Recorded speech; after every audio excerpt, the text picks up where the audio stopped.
Hey y'all, welcome into another Saints live chat powered by NOLA.com. My name is Jeff Nowak, NOLA.com's digital sports producer, coming at you solo today, but we have a lot to talk about. It's Friday, final injury report of the week, which means that we have game day designations for the Saints and the Bears. If there are any players who are already deemed inactive, we will find out today, and that's exactly what happened. If you have any questions, comments, anything, throw them in the chat, and I'll try to get to them in the back half once we go through the inactives.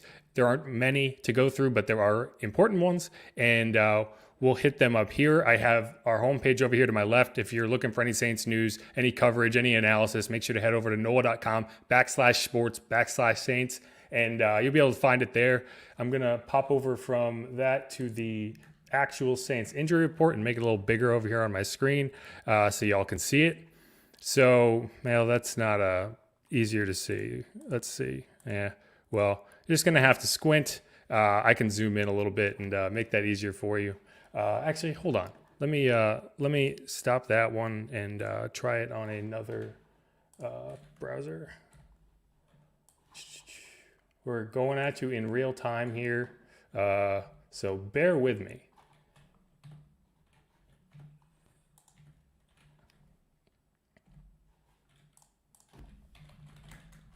It's important to me that you can see what I am looking at. I don't know why. I just want you to know. All right, let's try this out. All right, that's a little better. Let's zoom in. So as you can see, the Saints do not have a ton of people listed inactive for for the wild card matchup against the Bears, but there are two players who are listed as out. One is Nick Easton. We knew he was going to be out. He's actually on injured reserve with that concussion. The other, Trey Hendrickson. Big loss there on the defensive line. Obviously, he's had that neck injury for a few weeks now. He was able to play in week 17. He had a limited practice on Wednesday, but he was not able to make it through the week in practice, and he will not be playing on Sunday. So what does that mean for the Saints defensive line? Well, you're going to be relying on guys like Carl Granderson. Cam Jordan's going to have if it's bad news for anyone, it's bad news for Cam Jordan because what Trey Hendrickson's emergence has really meant for him specifically is, fewer double teams, fewer chips that he has to deal with as he's trying to get upfield. And that will not be the case with Trey Hendrickson out of the lineup, the Saints sack leader for 2020, 13 and a half sacks on the season. I want to say that put him in third across the entire NFL. And he's been a real great story in a contract year for him. He was snubbed from the Pro Bowl, but I think we all know the guy Trey Hendrickson is. He had a sack right on the first possession of the game last week to really set the tone and force a punt. And it's going to be interesting to see how the Saints can get to Mitchell Trubisky, keep him in the pocket and make sure that he isn't extending plays and making life difficult on the Saints in the secondary by forcing them to cover for extended periods of time.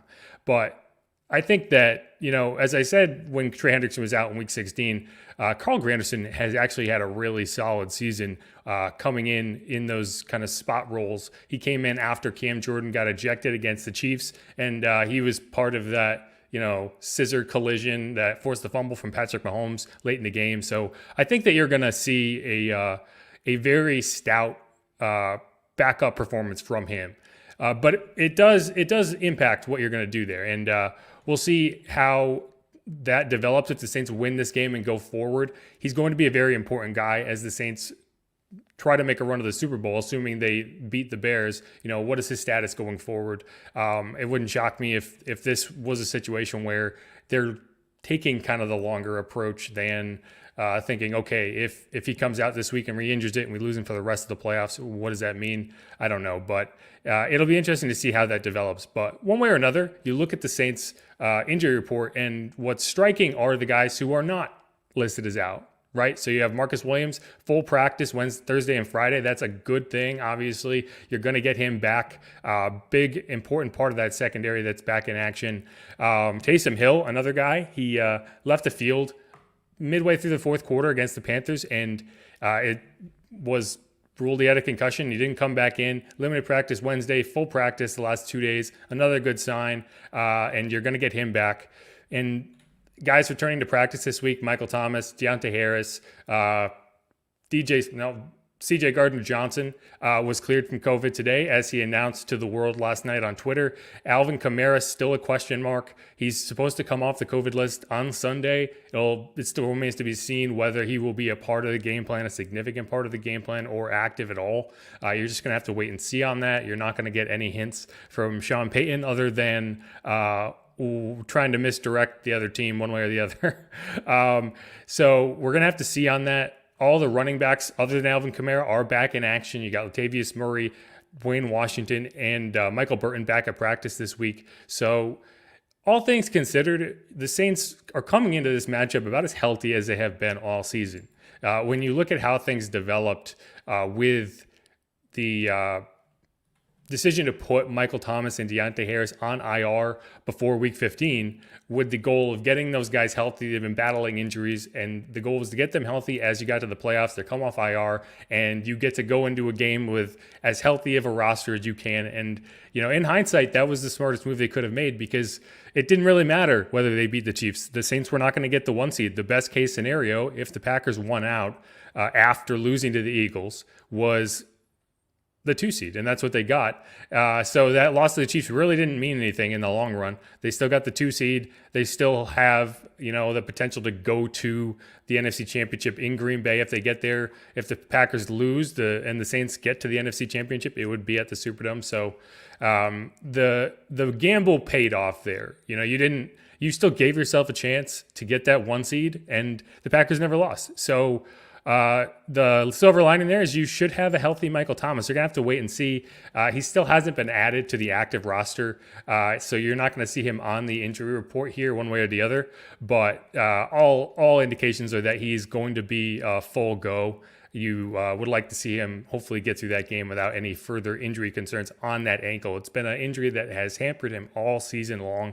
He suffered it in week 1 against the Bucs. He was out until week 9 again against the Bucs, and clearly just wasn't coming along the way that they wanted it to, and it was still bugging him, and that's why you saw him go on injured reserve.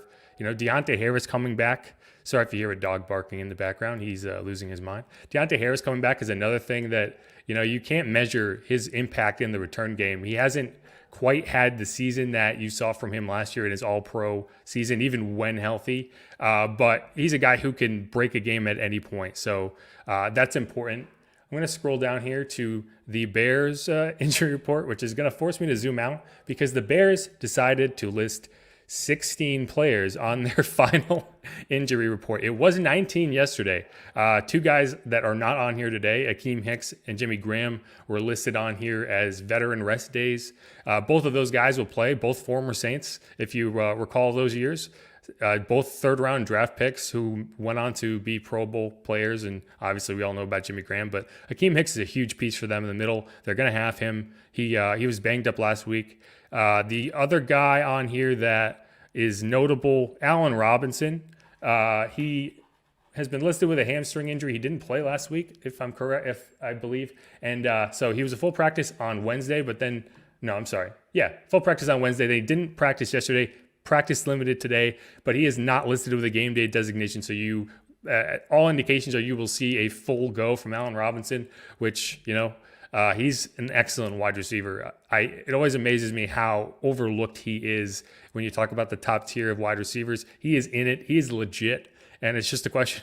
The only question with Allen Robinson is who's throwing on the ball. And this time you're going to get Mitch Trubisky, and it's going to be who knows. He's played his whole career with guys named Blake Bortles, Mitch Trubisky this year, Nick Foles for part of the season, and but he's a guy who can burn you. So he'll be interesting to watch. The only player listed as out for the Bears, Buster Screen with a concussion. You have 3 other guys: Darnell Mooney, Roquan Smith, Jalen Johnson, all listed as questionable. That the NFL changed their injury reporting a few years ago, so there's no probable anymore. It's only questionable or out. So questionable is probably a go. But, Roquan Smith is an excellent linebacker. He's going to be a guy to watch as you head toward game day. But let's see. Let's go through any questions, see if anyone was throwing in. Will Hood will need to keep Thomas's usage as low as possible. I don't think so. I think the whole point of putting him on IR was to make sure that by the time you got to the playoffs, knowing that you were already clinched in the playoffs, you were just wanted to make sure that he was 100%, that he was as close to 100% as possible, so that you don't have to limit his usage, so that you can confidently send him out there for however many snaps he needs to play. And you're not worried that he's just only operating at 80%, 75%. I don't think you're going to see a limited Michael Thomas. I think you're going to see a full go from him. But we'll find out. Will's been active in here. I agree. I think getting Deontay Harris back in the return game and hopefully healthy, hopefully he's kicked that neck issue that had been bugging him, will have a big impact. I mean, Marquez Callaway, Tommy Lee Lewis, Austin Carr, whoever they've been throwing back there the last few weeks, they've done fine. They've done a fine job, but they just don't have the explosion. They don't have the big playability that Deontay Harris has. So he's a guy that you are really happy to see back. And we'll just have to, all these guys are coming back from COVID. They're coming back from injured reserve. You just hope to see that they get through the game, that they don't re-injure anything that they've been dealing with. And I think that's the biggest part this week, is just playing smart, playing healthy. Kamara in or out? Yeah, Tyler, this is just something that we will not know.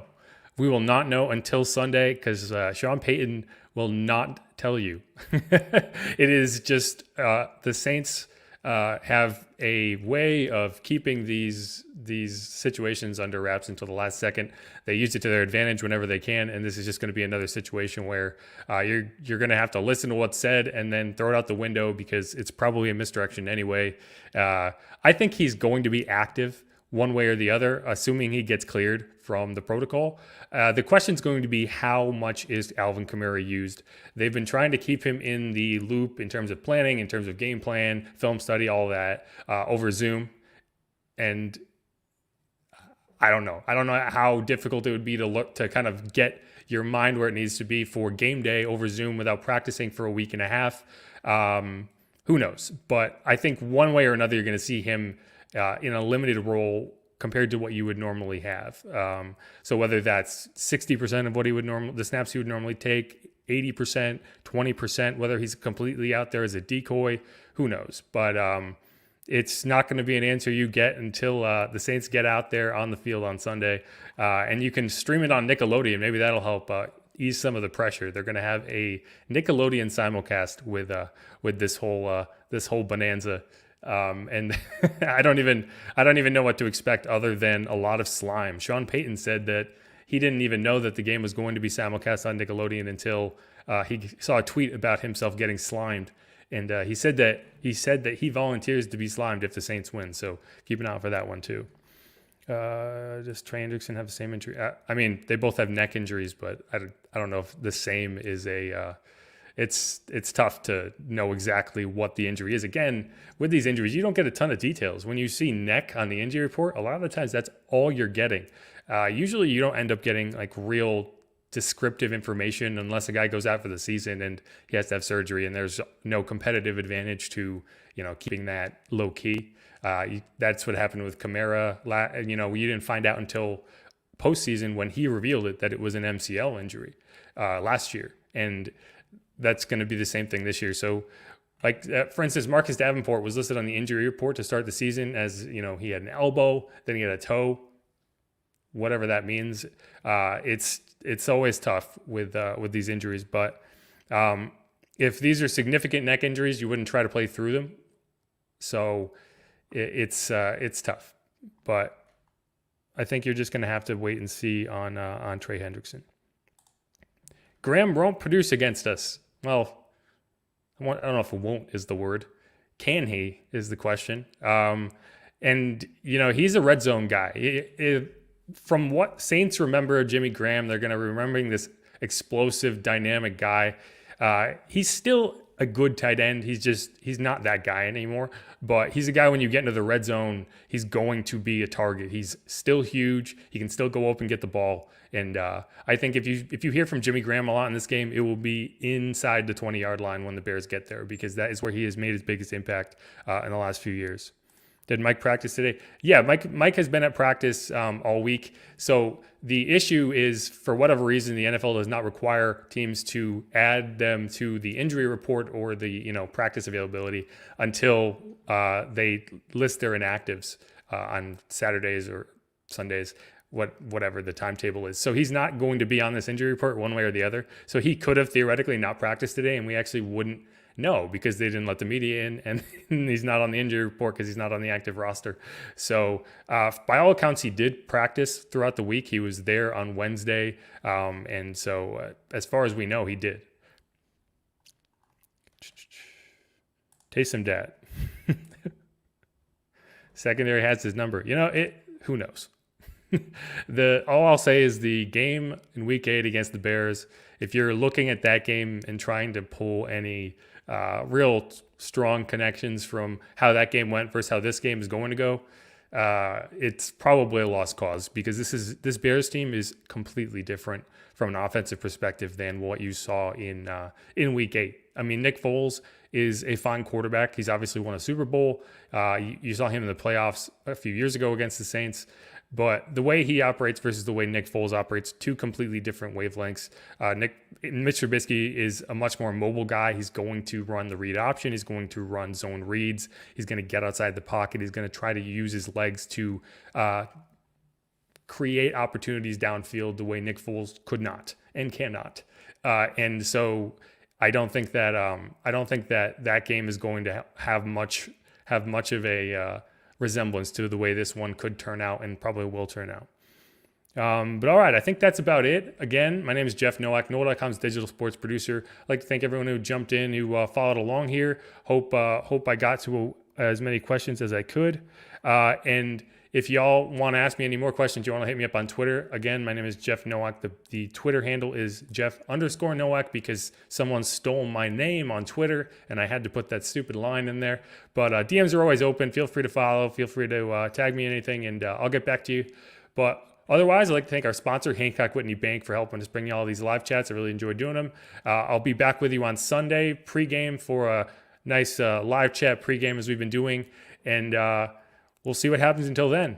Thanks, y'all. Peace. Where is it? I have a video to close out these, and I always forget to get them ready before I say goodbye. So that is why it looked really awkward, and it hasn't ended yet, but here we go.